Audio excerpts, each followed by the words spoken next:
Hey everyone, welcome back to another video. Today I wanted to talk about your Bitcoins are lost, or Bitcoins are missing, or Bitcoins disappeared, or Bitcoins not showing up. It's a question you see a lot from new users, and we're getting a lot of new users right now because the price keeps going up.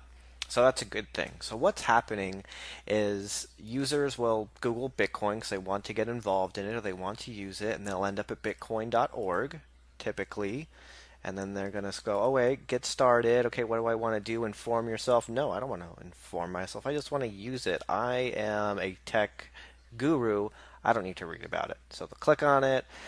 And then which one are they going to choose? Okay, I'm on desktop. They're probably going to choose the first one.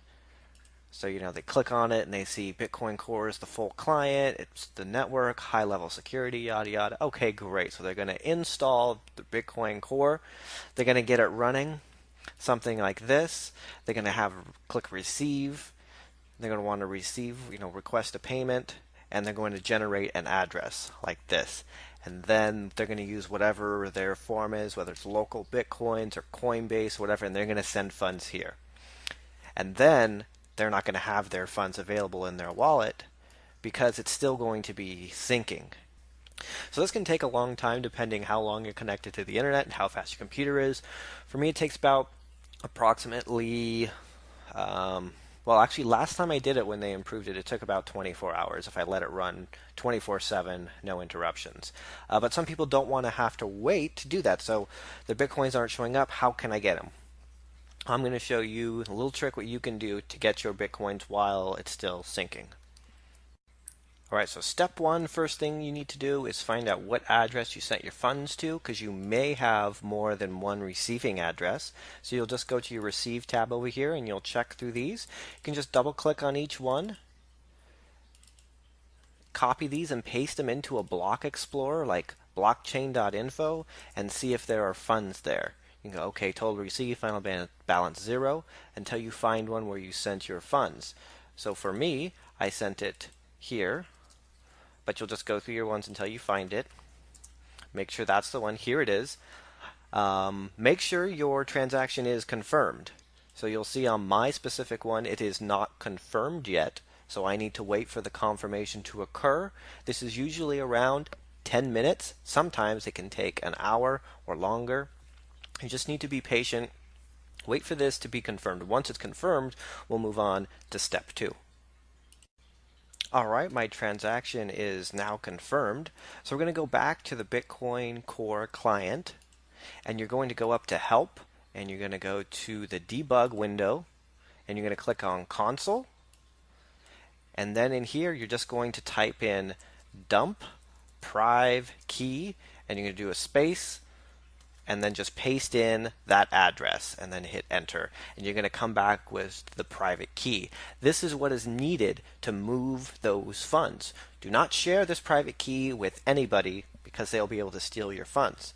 So what we can do with this private key is you can now import your funds using a wallet. Now some wallets like let's say like blockchain.info, I believe they're actually starting to go away from allowing people to import their private keys. So you might want to try something different, but you need to use a SPV wallet or a light wallet. This way you don't have to wait for this thing to catch up. It's 2 years, 35 weeks behind. If you don't want to have to wait for this synchronization, then use a light wallet. So go back on over here. You're going to want to use something like Electrum or Multibit. Those are my two personal recommendations. I like them both. So you're going to use that, and you're going to get an address from either Multibit or Electrum, and now you need to move the funds there or import the private key. So if you're using Electrum, for example, you would just go into your Electrum folder. You'll have wallet. You'll go to private keys and sweep. You can just paste in that private key and sweep it to one of your addresses and click sweep. If you're not using Electrum and you just want to send it to another address without having to sign up for a wallet, you can use a tool that I created recently called sweepkey.org.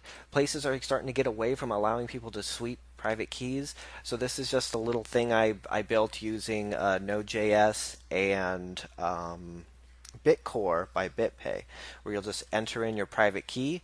You enter in a destination address. So one here, I'll put in one of my donation addresses, 1PR, and I'll just click on transfer all funds, and then boom, it moved all the funds. So I can go back over here and I can refresh this address that was part of my Bitcoin Core wallet, and you can see it has now sent all the funds over to my other address, 1MPR.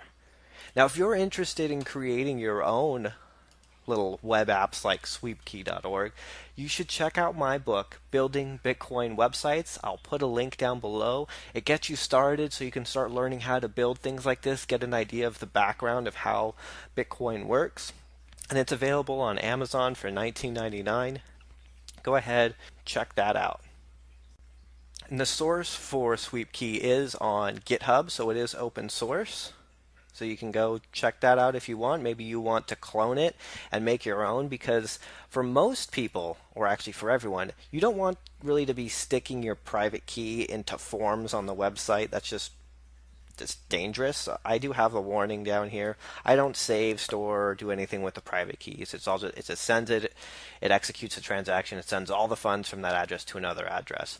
But if you ever enter a private key into a web form, you should just assume that private key is no longer safe to use ever again. So I have that warning down in here for those that want to post in the comments of don't ever put a private key in a web form. Yeah, it's kind of right, but if you're just moving funds off it and you're never going to use it again, just be aware. If you put a private key out there into the web, just assume it is not safe to ever use that address again.